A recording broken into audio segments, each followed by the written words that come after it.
नमस्कार। बोले भारत में आपका स्वागत है। यूपी की बात मनीष के साथ में आज हम चर्चा करेंगे बनारस के मणिकर्णिका घाट पर पुनर्निर्माण को लेकर जो सत्ता पक्ष और विपक्ष और देश भर के तमाम एक्टिविस्ट, इन तीनों के बीच जो रसाकसी और नूरा कुश्ती शुरू हुई है उस पर। असल में बनारस के मणिकर्णिका घाट के पुनर्निर्माण का काम चल रहा है, क्योंकि वहाँ जिस हिसाब से साल दर साल अंतिम संस्कार के लिए शव लाए जा रहे हैं, उससे मणिकर्णिका घाट पे वहाँ जो सुविधाएं मौजूद हैं या जो जगह मौजूद है वो बहुत तंग होती जा रही है। काशी विश्वनाथ कॉरिडोर के बनने के बाद न सिर्फ बनारस में श्रद्धालुओं की संख्या बढ़ी है, बल्कि बनारस के हर क्षेत्र में उसकी खास पहचान को लेकर जो लोग बनारस आते थे, उन सभी लोगों की संख्या बढ़ी है। जाहिर तौर पर अंतिम संस्कार के लिए अपने परिजनों का शव लेकर बनारस पहुंचने वाले लोगों की भी संख्या बढ़ी है। ऐसे में मणिकर्णिका घाट के डोम राजा ने प्रधानमंत्री नरेंद्र मोदी से मिलकर इस बात की गुहार लगाई थी, रिक्वेस्ट किया था कि यहाँ पर भी सुविधाएं बढ़ाई जाएं।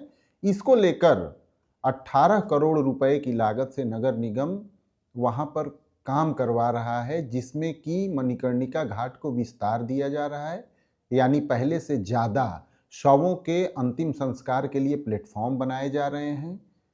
अंतिम संस्कार में उपयोग होने वाली सारी सामग्री, जिसमें लकड़ी और हवन सामग्री शामिल है, उसके रख रखाव की भी जगह बढ़ाई जा रही है। बड़ी संख्या में अपने परिजनों का शव लेकर जो लोग आते हैं, उनके बैठने उसकी भी व्यवस्था की जा रही है। और तो और सबसे बड़ा संकट साल भर में एक बार और मणिकर्णिका घाट पे आता है, जब गंगा जी का स्तर बहुत बढ़ जाता है और मणिकर्णिका घाट का काफ़ी हिस्सा पानी में समाहित हो जाता है। उन दिनों यानी बरसात के दिनों में तो बहुत ही कम प्लेटफॉर्म्स बचे रह जाते हैं जहां पर अंतिम संस्कार हो पाता है। ऐसे में लोगों को 24-24 घंटे तक इंतजार करना पड़ता है अपने परिजनों के अंतिम संस्कार के लिए। इन सारी समस्याओं को खत्म करने के लिए मणिकर्णिका घाट के पुनरुद्धार पुनर्निर्माण का काम शुरू किया गया है, लेकिन यहीं से विवाद की पैदाइश हुई।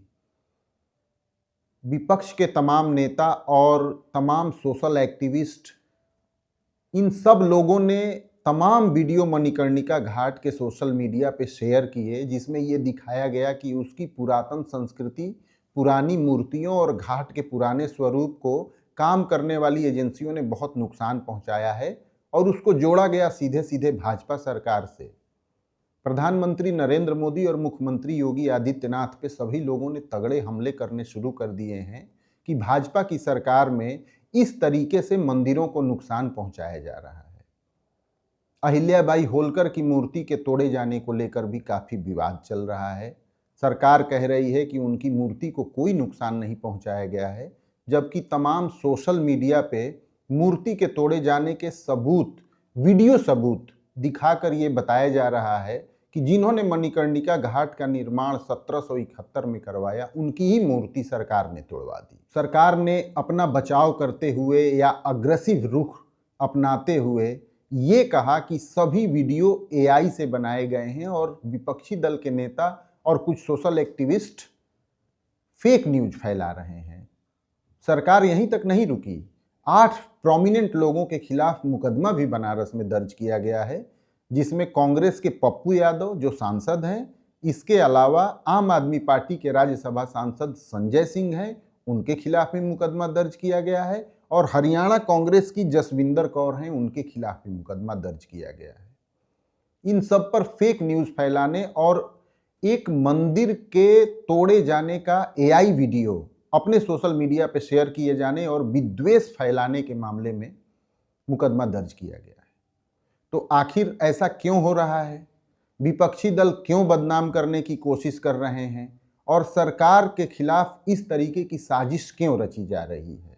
ये भी सवाल उठता है कि आखिर मणिकर्णिका घाट को लेकर इस कदर क्यों हाय तौबा मची है, क्योंकि देश में तो कई अन्य जगहों पर भी पुनर्निर्माण का काम होता है। इसके पीछे मणिकर्णिका घाट का ऐतिहासिक महत्व है। मणिकर्णिका घाट के बारे में कहा जाता है कि ये भगवान शिव ने अपने निवास के लिए मणिकर्णिका घाट को बनाया था। तब तो यहाँ गंगा जी का प्रवाह भी नहीं था, और शिव जी का एक कुंडल वहां के कुंड में गिर गया, जिसकी वजह से इसे मणिकर्णिका का नाम दिया गया। मोक्ष की प्राप्ति के लिए जो सबसे ज्यादा महत्व का स्थान है वो है बनारस का मणिकर्णिका घाट। यहां सिर्फ यूपी या बनारस के लोग अपने परिजनों का अंतिम संस्कार के लिए नहीं पहुंचते, बल्कि बिहार और आसपास के राज्यों से भी पहुंचते हैं।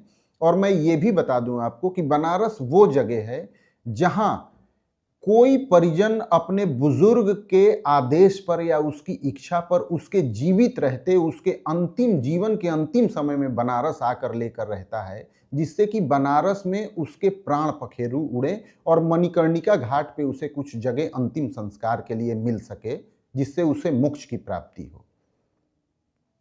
इस वजह से ज्यादातर लोग नगर निगम के कार्य प्रणाली पर सवाल उठा रहे हैं और बोल रहे हैं कि मणिकर्णिका घाट की जो एक पुरातन शैली है, जो प्राचीनता है, उसको नष्ट करके एक जो नया स्वरूप दिया जा रहा है, ये कतई ठीक नहीं है। अब आपको बता दें कि मणिकर्णिका घाट में जो नया तैयार होगा मणिकर्णिका घाट, वहां पर 2 तल में अंतिम संस्कार की व्यवस्था की गई है या की जाएगी।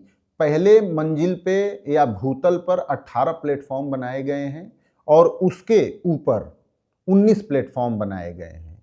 कुल मिलाकर 29,000 वर्ग मीटर क्षेत्र का पुनर्निर्माण किया जा रहा है। लेकिन कहीं पर कोई ऐसी बात है जिसकी वजह से लेकर सत्ता पक्ष, विपक्षी दल और सोशल मीडिया के जो एक्टिविस्ट हैं, उनके बीच रसाकसी और नूरा कुश्ती चल रही है। तरह तरह के बयान भी आ रहे हैं, जैसा कि सीएम योगी आदित्यनाथ ने कहा कि एआई वीडियो जनरेट करके लोगों को गुमराह किया जा रहा है, तो अखिलेश यादव ने उन पर तंज कसते हुए कहा कि या इसे एआई बताकर झुठलाओ, लेकिन जो सच्चाई है वो लोगों के सामने आ ही गई है।